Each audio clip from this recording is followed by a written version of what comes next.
Bonjour, aujourd'hui j'aimerais vous parler des fleurs, comment elles peuvent nous aider dans notre quotidien pour notre bien-être émotionnel et notre développement personnel. Il y a 5 grandes manières de les utiliser, ces belles fleurs. La toute première, c'est le mélange personnalisé. Euh, Mélange personnalisé qui va nous suivre pendant un mois ou deux. C'est-à-dire que on prend un flacon de 30 millilitres et dans ce flacon de 30 millilitres, on va mettre jusqu'à 7 fleurs en individuel. Il y a de la place. Ce qui veut dire qu'on va regarder la situation dans son ensemble et on va choisir des fleurs qui correspondent à là où c'est le plus difficile, là où ça coince, là où ça grince et qu'on a besoin de ce soutien de la part des fleurs de Bach. Il y a deux types de fleurs. Il y a les fleurs types, c'est-à-dire des fleurs de caractère, qui sont vraiment qui nous sommes en tant que personne, nos schémas habituels de faire les choses, de réagir aux choses, notre manière de nous manifester dans le monde. Et les fleurs d'émotions passagères ou fleurs d'humeur. Fleurs type, fleurs d'humeur. Les fleurs d'humeur, c'est nos peurs, c'est notre anxiété, c'est nos moments de tristesse, c'est nos moments de doute, c'est toutes ces petites choses-là qui ne font que passer. C'est pas nous, c'est pas c'est pas nous, c'est pas notre être profond. Ça fait juste partie de cette météo émotionnelle et notre manière de mal vivre ce qu'on est en train de vivre. C'est donc un mélange qui nous suit pendant un mois ou deux et on le travaille comme ça sur la longueur. C'est vraiment l'équivalent du mélange de fond homéopathique. La deuxième manière est aussi un mélange personnalisé, mais du côté beaucoup plus fluctuant, beaucoup plus changeant. Parce que là, à ce moment-là, on va travailler avec un mélange peut-être une semaine ou deux, ou même à la journée.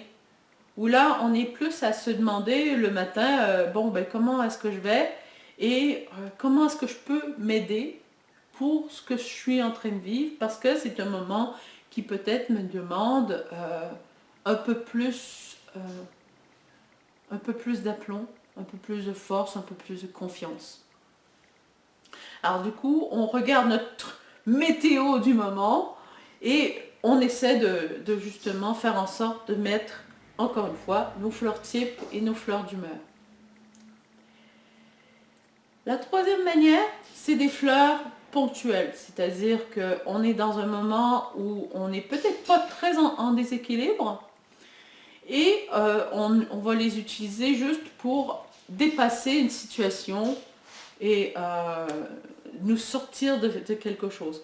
C'est aussi là où je vois que beaucoup de gens les utilisent. C'est-à-dire qu'ils vont utiliser le rescue et peut-être une ou deux fleurs ici et là, Star of Bethléem toute seule, ou marronnier blanc toute seule, ou aspen toute seule, bon, des choses comme ça. On peut, mais c'est pas la manière la plus intéressante de les utiliser de cette manière. Pour moi, c'est beaucoup plus quelque chose de ponctuel, un petit moment de doute où on a besoin de dépasser ce qu'on est en train de vivre.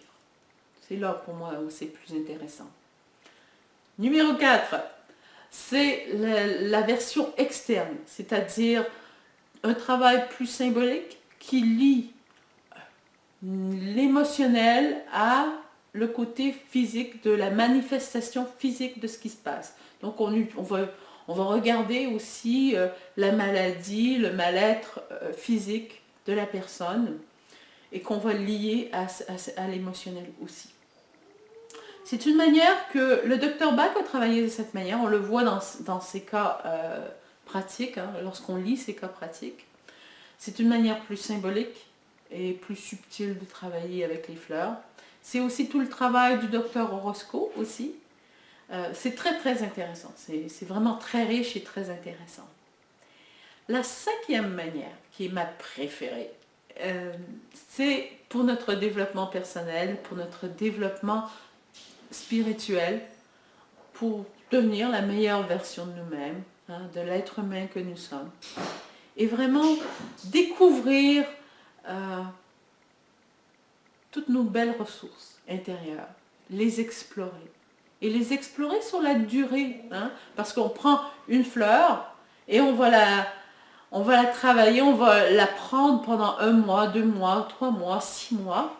On va regarder sur la durée et l'observer. Observer tout notre éventail, de notre manière de se manifester dans cette fleur. Ça peut être, là aussi, c'est vraiment une version très très très riche d'utiliser les fleurs de bac. Donc voilà, c'est le petit aperçu de ces 5 manières d'utiliser les fleurs. J'espère que vous avez apprécié cette petite vidéo et j'adorerais lire vos commentaires, de voir qu'est-ce qui vous a parlé dans ce que je vous ai raconté, qu'est-ce qui vous a le plus frappé. Et je vous souhaite une très belle journée. Prenez bien soin de vous. Et si vous voyez cette vidéo ailleurs que sur mon blog, ailleurs que sur jessicasarapov.com, je vous invite à venir peut-être vous y inscrire et voir aussi différentes vidéos, articles. Et j'en mettrai de plus en plus des vidéos. Parce que ça, c'est ma nouvelle résolution pour cette année. C'est de vous mettre de plus en plus de vidéos parce que j'ai vraiment envie de communiquer avec vous toutes ces différentes manières, ces différents moyens habiles pour être bien dans notre tête et bien dans notre vie. À la prochaine!